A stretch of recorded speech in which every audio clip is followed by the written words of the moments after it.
Hola, muy buenos días. Espero se encuentren bien. Y hoy tenemos una reunión especial. El tema que vamos a desarrollar en esta reunión es sobre el sacerdocio del Señor Jesucristo, el sacerdocio de Cristo. Y quien va a estar a cargo de explicarnos y reflexionar sobre este tema va a ser el doctor Mariano Laudonio, que vamos a escuchar a continuación. Y antes de que escuchemos a él, nuestra querida hermana Saraí va a entonarnos un himno que tiene mucho que ver con esto sobre el sacerdocio de Cristo, que es el himno 260. Así que como todos lo conocemos de memoria, podemos cantarlo juntos con nuestra hermana. Gentilmente desde su casa se ha ofrecido a grabarnos esta canción. Pero antes de pasar a esto, yo quisiera leerles un pasaje también relacionado con este tema. Y allí en Hebreos 10, 19 nos dice la palabra de Dios, la Biblia: así que hermanos, teniendo libertad para entrar al lugar santísimo, a la misma presencia de Dios, por la sangre de Jesucristo, por ese camino nuevo y vivo que Él abrió a través de su velo, esto es, de su carne, su muerte en la cruz del Calvario. Y teniendo un gran sacerdote sobre la casa de Dios, que es nuestro Señor, acerquémonos con corazón sincero, en plena certidumbre de fe, purificados nuestros corazones de mala conciencia y lavados los cuerpos con agua pura. Mantengámonos firmes, sin fluctuar, la profesión de nuestra esperanza, porque fiel es el que prometió. Y considerémonos unos a otros para estimularnos al amor y a las buenas obras, no dejando de congregarnos, yo diría no dejando de conectarnos, como algunos tienen por costumbre, sino exhortándonos, y tanto más cuando veis que aquel día se acerca. Qué maravilloso pensar que nuestro divino sacerdote, el Señor Jesucristo, entró con su sangre delante de la presencia de Dios, en su rol sacerdotal, pero también siendo él el mismo sacrificio, el cordero entregado, como dijera Juan, el cordero de Dios que quita el pecado del mundo.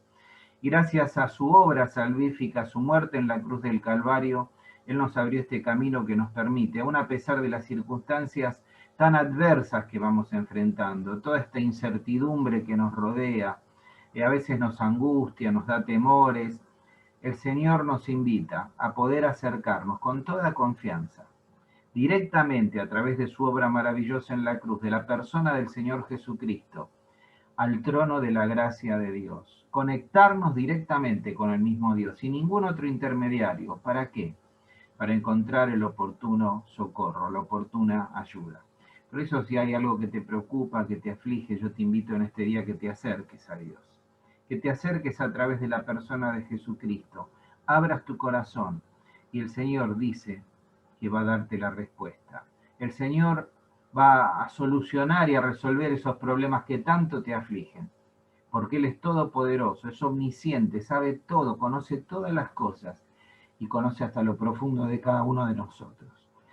Por eso yo te invito a que en este día escuches con atención la canción que vamos a compartir y también lo que nuestro hermano Mariano va a compartir, para que pueda ser de bendición para tu vida y en este día puedas sentir esa fortaleza espiritual que proviene de la palabra de Dios y nuestra fe en la palabra de Dios. Y recuerda, como dice este pasaje, estimulémonos al amor y a las buenas obras, animémonos unos a otros, porque los tiempos son muy difíciles, y no dejemos de conectarnos ni de congregarnos como algunos tienen por costumbre. Que el Señor te bendiga y espero disfrutes esta reunión.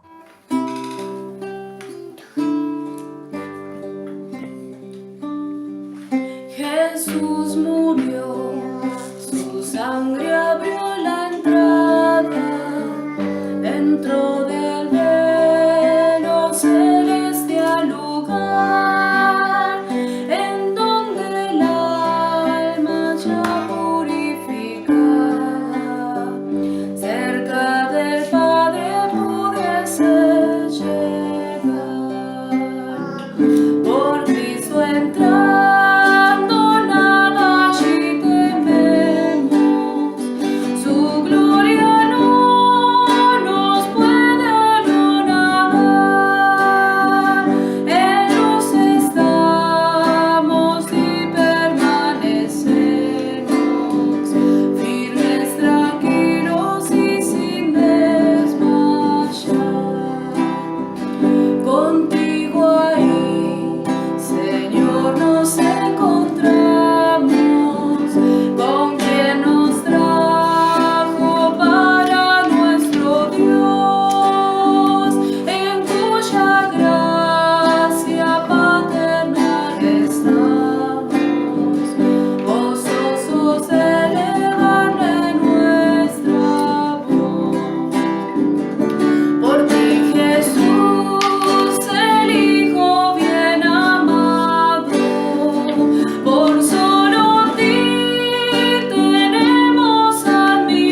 queridos hermanos, les envío un gran saludo a todos. Desde aquí, desde Caseros, vamos a tener esta transmisión o esta reflexión bíblica a distancia. Les quiero agradecer en primer lugar que me estén dando esta oportunidad de compartir con ustedes la palabra y este tema de tanta profundidad, de tanta significación, no solo doctrinal, sino de tanta relevancia práctica para nuestra vida cristiana. Es el tema del sacerdocio de Cristo, como ustedes ya sabrán. Así que vamos sin más dilación a comenzar a desarrollar este tema, y para lo cual vamos a comenzar leyendo 4 versículos de la carta a los Hebreos, desde ya que este es el texto fundamental para referirnos al sacerdocio de Cristo.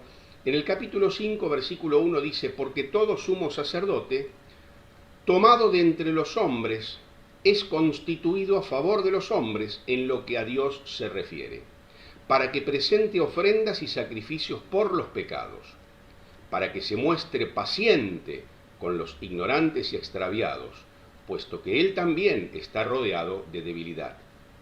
Y por causa de ella debe ofrecer por los pecados, tanto por sí mismo como también por el pueblo. Y nadie toma para sí esta honra, sino el que es llamado por Dios, como lo fue Aarón. Luego vamos a leer otros textos, fundamentalmente de esta epístola a los Hebreos.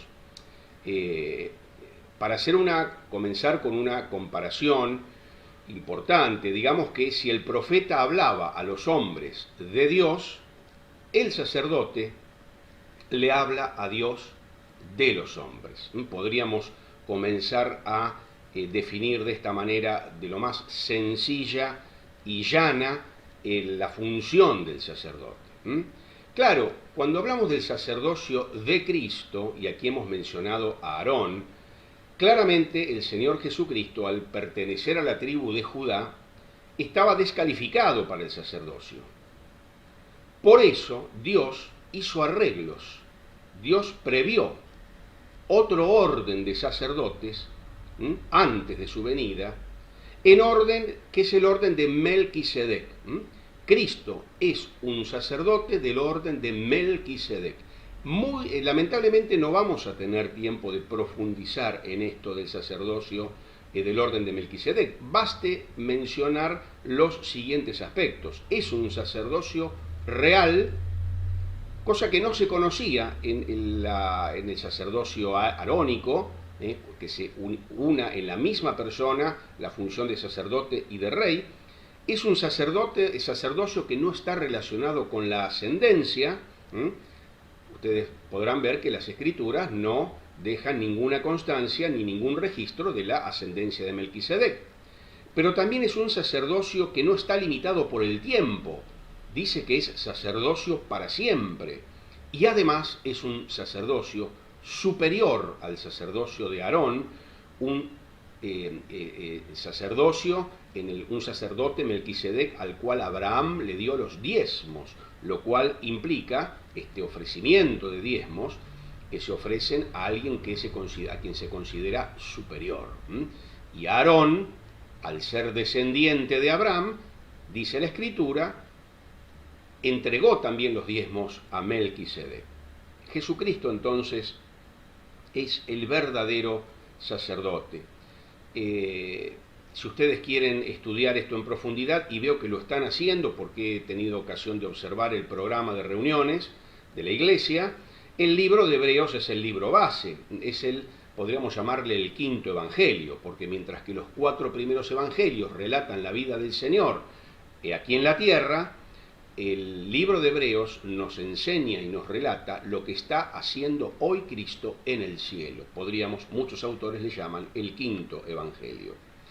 Lo que yo quiero demostrar en esta primera parte de nuestra exposición es que el Señor Jesucristo reúne en sí mismo y de manera plenaria, de manera plena y sobreabundante, todas las condiciones del sacerdocio, que vamos a pasar a considerar a partir de ahora en base al texto que hemos leído hace unos minutos. ¿Cuáles son las condiciones entonces del sacerdocio que están mencionados aquí. En primer lugar, el sacerdote debía ser hombre. El sacerdote, ante todo, ha de ser hombre, un ser humano, sujeto a las flaquezas, sujeto a las miserias, a las debilidades de la humanidad, para así ser capaz de condolerse, para así ser capaz de compadecerse de las personas y ser capaz también de orientarlos a Dios con mayor eficacia. El sacerdote debía ser hombre. En segundo lugar, nos dice aquí el texto, el sacerdote debía ser elegido. No bastaba con ser hombre, porque todos los hombres no eran elegidos para el sacerdocio. Entonces, hacía falta una elección expresa de Dios. Aquí el texto lo expresa con la palabra tomado de entre los hombres, elegido, tomado de entre los hombres. No precisamente por una elección democrática, sino por el mismo Dios. Claro, si no fuera tomado, elegido por el mismo Dios, ¿cómo se atrevería a presentarse ante la majestad del cielo? En tercer lugar, el sacerdote debía ser consagrado. Debía ser un hombre elegido y además consagrado. Esto quiere decir que el sacerdote tenía que ser ungido para el cargo que tenía que desempeñar. Consagrar quiere decir que alguien o algo es apartado de las cosas cotidianas, de las cosas profanas, y que de ahora en adelante va a dedicarse al servicio exclusivo de Dios y de los hombres. Ese sacerdote consagrado iba a estar unido por una parte a Dios, que lo eligió, y por otra parte en comunión con los hombres, a favor de los cuales fue ungido. Ahora, ¿para qué es esta consagración o unción? Es, dice la Escritura, para intervenir en favor de los hombres en las cosas que atañen a Dios. Interviene a favor de los hombres, su mano, podríamos simbolizarlo con una mano que se extiende hacia abajo, para las cosas o en las cosas que atañen a Dios. Y podríamos simbolizarlo con una mano que se extiende hacia arriba. Lo que está haciendo aquí el sacerdote es unir dos riberas. Dos riberas, la de Dios y la del hombre. Es su función de mediador. El sacerdote es un mediador, también le llamamos un pontífice. La palabra pontífice quiere decir alguien que fabrica puentes. Él es el fabricante, el hacedor del puente entre Dios y los hombres. Pero aparte de ser hombre, elegido por Dios y consagrado por Dios, la función del sacerdote es ofrecer sacrificios. Esta es el cuarto requisito de un sacerdote. Al sacerdote le compete ofrecer un sacrificio que es el acto por excelencia de la religión. Y cuando digo el acto por excelencia de la religión, a alguno le puede sonar mal esta palabra religión, porque estamos acostumbrados a decir que nosotros no tenemos religión, que no somos religiosos, sino que somos cristianos y que el cristianismo no es una religión. Y en parte está bien esto que decimos, es correcto. Piensen ustedes lo siguiente. Religión proviene del término religar, volver a unir, a ligar algo que de alguna manera se separó. Sabemos que el hombre fue separado de Dios a causa de su pecado. Dios eligió a un pueblo y lo consagró, que fue el pueblo de Israel. Dentro de ese pueblo a la vez eligió a un grupo y lo consagró para el sacerdocio. Primero eligió el pueblo de Israel, luego eligió la tribu de Leví para que sirva en el tabernáculo. Y dentro de la tribu de Leví eligió una familia, la de Aarón, para el sacerdocio. Bien, esa estructura sacerdotal, el tabernáculo, los sacrificios, ofrendas, oblaciones, etcétera, etcétera, todo ese sistema fue creado por Dios para religar al hombre con Dios. Un sistema de religión.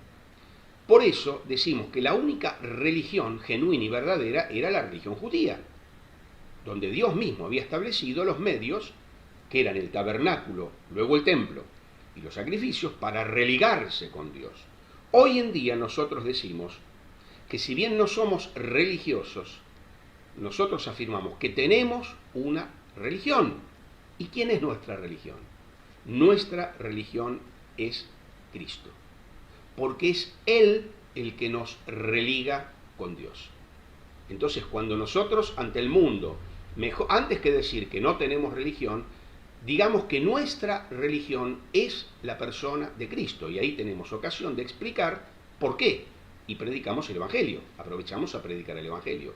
Es decir, nuestra religión no consiste en rituales, en ceremonias, en credos, sino que consiste en la persona de Cristo, por quien tenemos comunión con el Padre. Bien, el sacrificio, entonces, luego de esta breve digresión, el sacrificio es un acto externo por el cual el sacerdote ofrece a Dios, en nombre de la humanidad, una víctima inmolada para simbolizar varias cosas. Repito el concepto de sacrificio. Es un acto externo.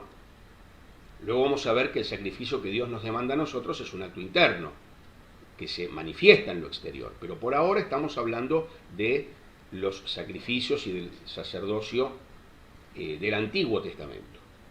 El sacrificio es un acto externo por el cual el sacerdote ofrece a Dios, en nombre del pueblo, una víctima inmolada.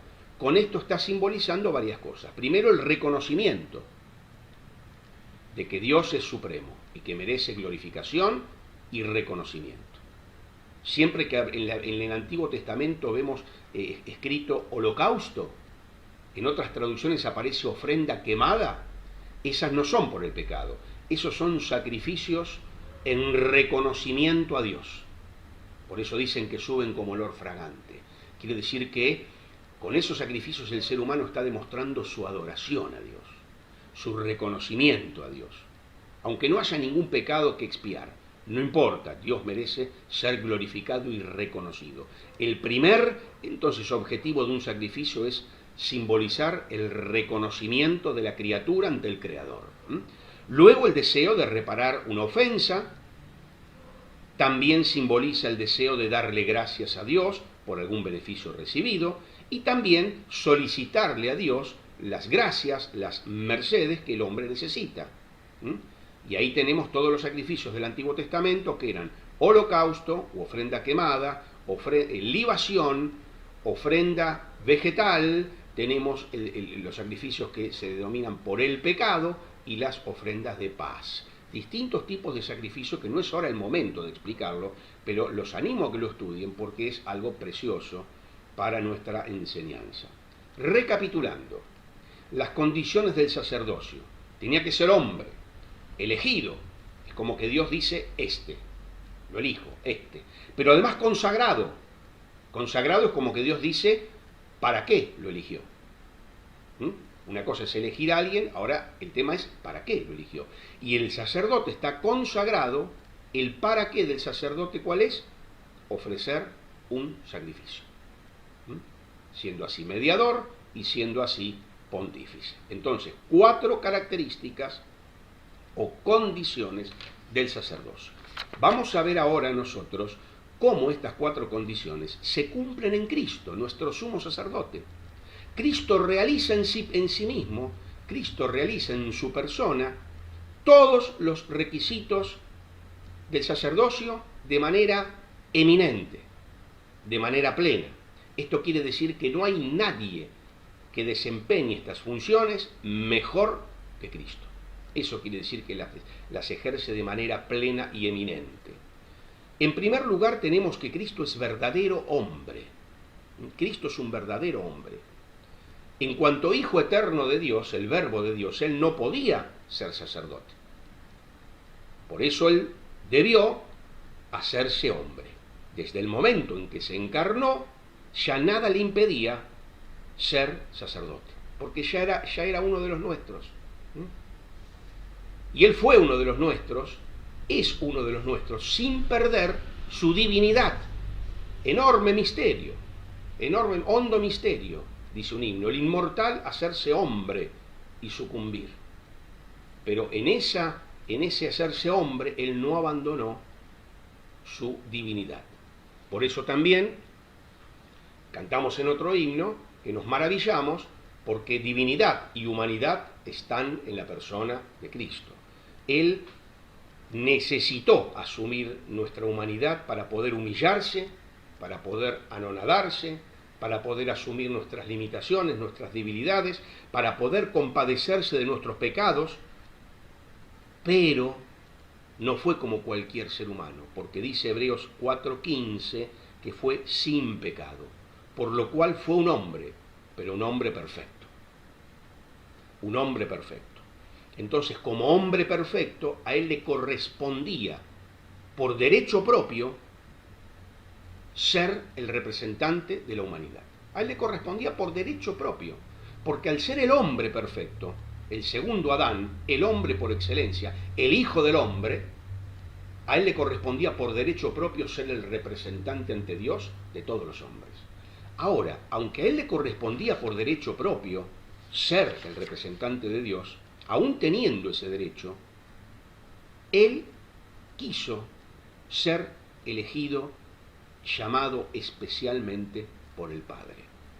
Y aquí tenemos la segunda característica. Jesucristo es hombre perfecto, pero Jesucristo es elegido, tomado de entre los hombres.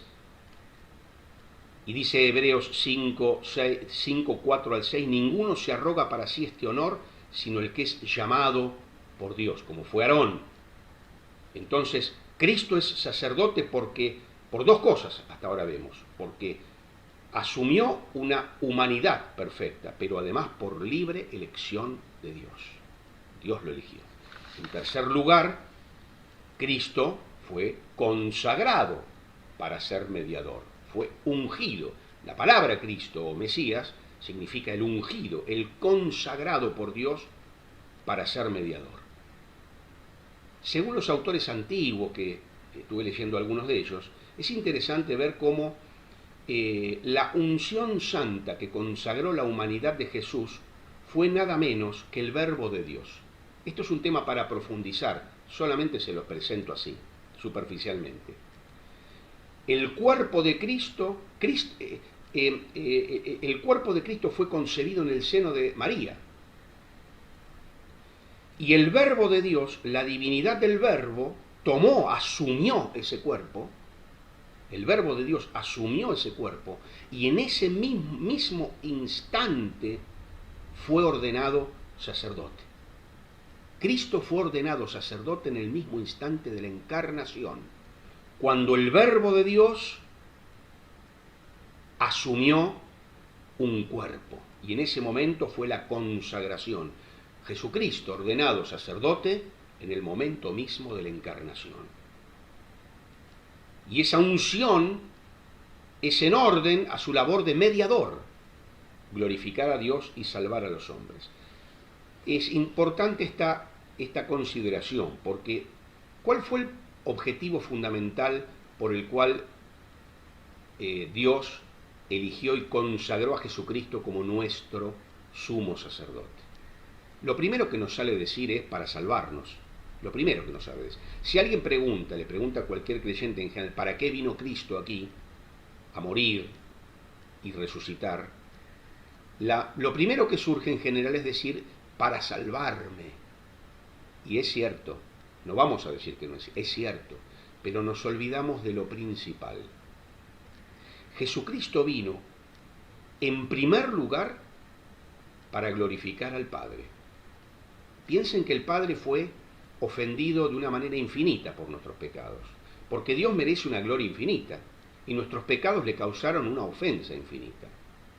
Cristo, derramando su sangre, derramaba la misma vida de Dios de valor infinito para, de alguna manera, poder reparar esa ofensa que nuestros pecados le causaron a Dios. Entonces, Cristo viene en primer lugar y su primer propósito es glorificar a Dios. Por eso Hebreos 5.1 dice que el sacerdote se ocupa de las cosas que atañen a Dios. ¿Y qué atañe a Dios? Ser glorificado. Entonces, no nos olvidemos de esto. Cristo murió y se sacrificó, dice, sacrificio y ofrenda a Dios en olor fragante. Esto quiere decir que el sacrificio de Dios el de Cristo glorificó a Dios. Glorificó a Dios. Su sacrificio subió al Padre como olor fragante. Es decir, Cristo tenía en su mente nuestra salvación. A usted y a mí, Él pensaba en nosotros. Pero ¿saben una cosa? Él tenía en vista y miraba más allá de nuestra necesidad. Él miraba fundamentalmente a su deber de honrar y glorificar a Dios sobre todas las cosas. Y en segundo lugar, el otro aspecto de la obra de mediación de Cristo, el primero es glorificar a Dios, el otro aspecto es obrar para nuestra salvación y para nuestra santificación. Entonces, el primer aspecto de la obra de Cristo como sacerdote va de abajo hacia arriba. Glorificar a Dios, que suba olor fragante a Dios. Glorificar a Dios a través del sacrificio, de la ofrenda y de una vida santa. Es un movimiento ascendente. Y después está el movimiento descendente, que es de Dios bajan las gracias, la misericordia. De Dios hacia el hombre. Baja. Es un movimiento inverso al anterior. Del cielo a la tierra. Desciende la gracia por mediación de Cristo. La gracia y la misericordia por mediación de Cristo. Y cuando le ofendemos a Dios, confesamos nuestros pecados, Él defiende nuestra causa.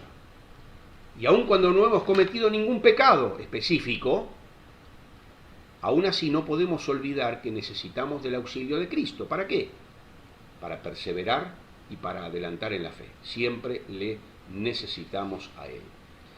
Y en cuarto lugar, queridos hermanos, Cristo ofreció, dijimos que fue hombre, que fue elegido por Dios, que fue consagrado para glorificar a Dios y salvar al hombre, pero para hacerlo ofreció un sacrificio. Dijimos que la cuarta característica del sacerdocio era ofrecer sacrificios. Cristo es el gran sacrificador que ofreció un sacrificio, pero además el sacrificio era él mismo. Se identificó en su persona. El oficiante del sacrificio en su labor de sumo sacerdote y la materia del sacrificio, que fue su propio cuerpo, su propia persona. Y vamos a hablar un poquito del sacrificio de Cristo, que es fundamental, porque el acto específico del sacerdocio, dijimos, es ofrecer un sacrificio. La palabra sacrificio significa hacer sacra alguna cosa, transformar un ser, haciéndolo salir de su estado profano, de su estado común, para que ingrese en el ámbito de lo sagrado. Este es el sacrificio. Y el sacrificio se presenta, dijimos, exteriormente. Vamos a ver las distintas partes del sacrificio y ver cómo se cumplieron de manera eminente en Cristo. En primer lugar, la primera etapa del sacrificio le llamamos oblación. La oblación es lo que se hacía antes que nada, lo primero que se hacía era la oblación. ¿Qué quiere decir? Apartar de lo profano es lo común, apartar de lo profano al animal que se iba a sacrificar. Por ejemplo, supongamos que yo iba a sacrificar a algún animal, a Dios, primero miraba entre mis rebaños, elegía al mejor de todos, al mejor cordero, y lo separaba. Eso es oblación. Lo separaba, sería el acto del desprendimiento interno. Yo ya, una vez que lo elegí y lo separé, ya me desprendí de él, ya sé que lo tengo que entregar. Es el acto interior de desprendimiento. Y es el elemento esencial del sacrificio, que es la entrega a Dios, la oblación. Lo primero que se hace, la primera parte del sacrificio, la oblación, separar y entregar a Dios.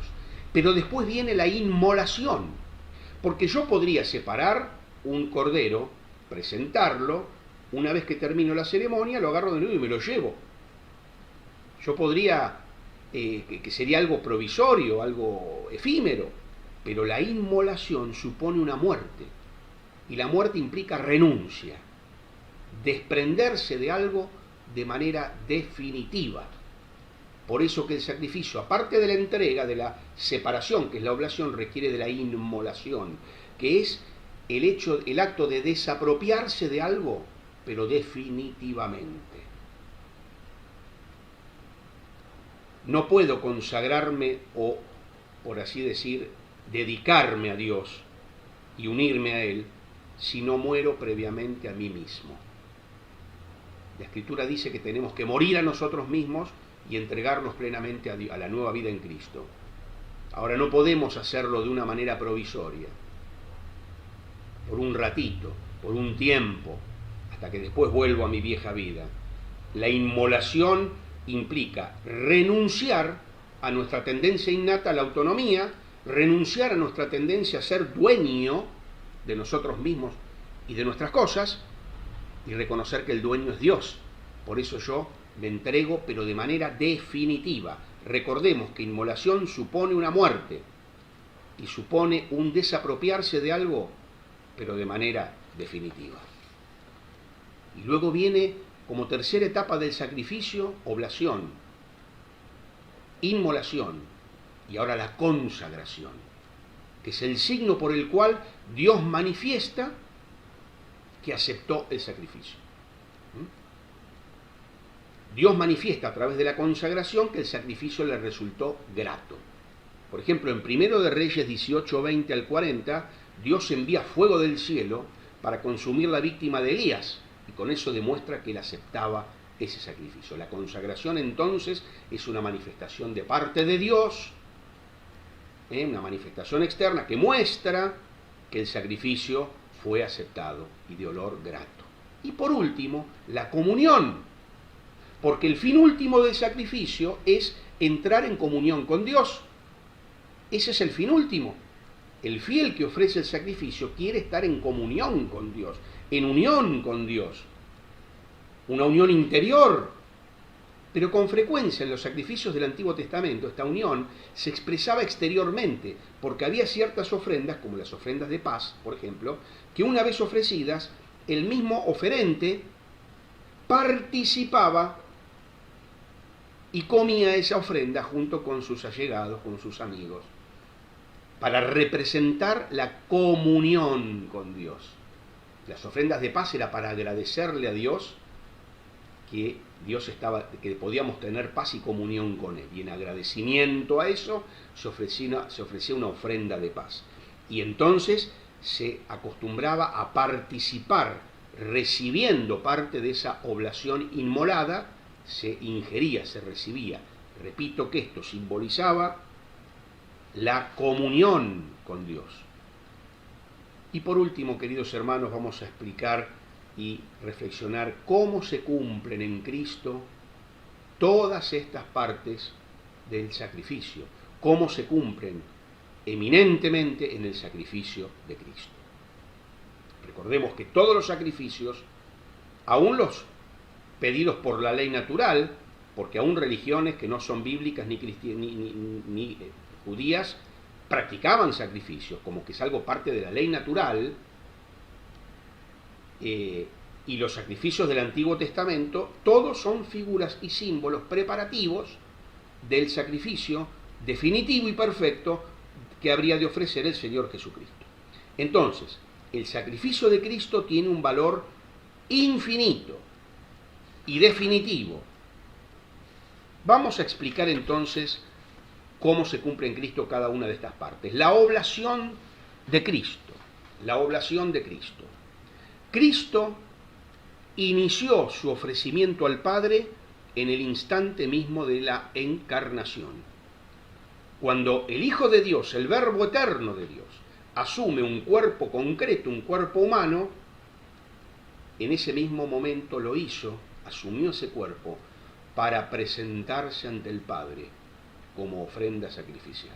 Lean ustedes Hebreos 10, 5 al 7. Toda la vida del Señor fue un largo y sostenido ofertorio a Dios. Ofrenda y sacrificio a Dios en olor fragante. Sacrificio nos habla del derramamiento de su sangre en la cruz. Ofrenda nos habla de su vida entregada a Dios. No importa cuáles fueron los hechos que atravesó el Señor, no importa cuáles fueron las circunstancias, siempre su voluntad fue la misma: ofrecerse en sacrificio teniendo en vista la cruz. Por eso aquí está la oblación de Cristo. Desde el primer instante de la encarnación, el Señor Jesús se ofrece en oblación para ser sacrificado. Pero llegó el momento de la cruz, y ahí es donde se produce la segunda etapa del sacrificio, que era ¿cuál? Bien, correcto, la inmolación. Hago de cuenta que me contestan, ¿no? La inmolación. La muerte de Cristo no fue un simple asesinato. Ya el jueves anterior a su muerte, a su inmolación, el Señor dejó bien claro a sus apóstoles que Él se entregaba libre y voluntariamente. Dice un autor que el Señor Jesús pasó toda su vida anhelando el instante en el cual, ofreciéndose como sacrificio, glorificó a Dios y consumó nuestra eterna redención. Y ya en la cruz entonces, Cristo es la víctima inmolada, y sus sufrimientos llegan a la cumbre en el momento en que es abandonado por Dios. Muy bellamente lo expresa un poeta en nuestro himno 280, sabemos que tu muerte quitó la acusación en contra del pecado. ¡Qué grande expiación! Mas ¿cuál no fue el tormento que tu alma ya sufrió?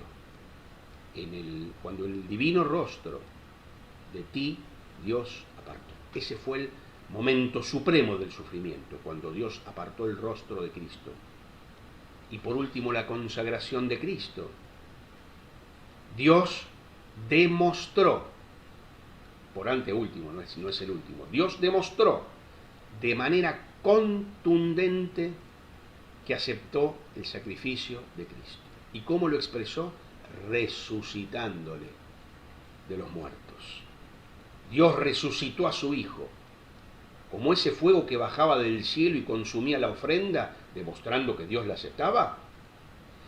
Dios, al resucitar a Cristo, consumió todas las imperfecciones de su cuerpo mortal, y con ese cuerpo glorificado, Cristo fue consagrado, su sacrificio fue consagrado. Y ahora sí tenemos la última parte, que es la comunión de Cristo. Un autor dice textualmente así: resurrección y ascensión es la manifestación del tránsito del estado de separación al estado de unión con el Padre. Piensen que Jesucristo allí en la cruz se quedó separado de Dios. Se inaugura entonces con su ascensión el estadio de comunión plena de su humanidad, porque Jesucristo no abandonó su humanidad. Él conserva aún las marcas de la cruz, no abandonó su humanidad, y estando Él sentado a la diestra de Dios, inauguró ese momento de comunión plena de su humanidad con el Padre.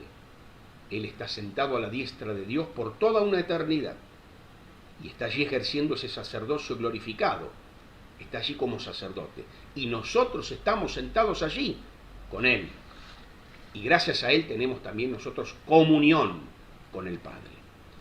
Bien, hermanos, vamos a concluir diciendo de qué manera esto que hemos dicho involucra a la Iglesia. Sabemos que el Señor Jesucristo, en su servicio de sumo pontífice, Él está sobre una jerarquía de sacerdotes. Y esa jerarquía de sacerdotes, cuyo jefe es Jesucristo, somos todos los miembros de la Iglesia. Cristo sería como el director de los servicios, y el creyente es un sacerdote para Dios. Dice la Escritura que el creyente es rey y sacerdote para Dios. Claro, su servicio como rey todavía no lo cumple el creyente, está diferido al momento o hasta la edad venidera, cuando reinará con Cristo. Pero su servicio como sacerdote ya está en vigor en el tiempo presente. Cada creyente es un sacerdote para Dios. Lean ustedes 1 Pedro 2, 5 y 9. No es legítima esa distinción entre clero y los laicos. La Reforma redescubrió la doctrina preciosa del sacerdocio universal de los creyentes, y específicamente el movimiento de los hermanos le dio mucha importancia a esta doctrina. Y el servicio que nosotros cumplimos como sacerdotes ante Dios implica varias cosas, por lo menos 3 acciones. Como sacerdotes tenemos que dedicarnos a nosotros mismos, a Dios, como culto racional. Implica también, según Hebreos 13, sacrificio de labios. Esto implica alabanza. Y según Filipenses 4:18, sacrificio de los bienes.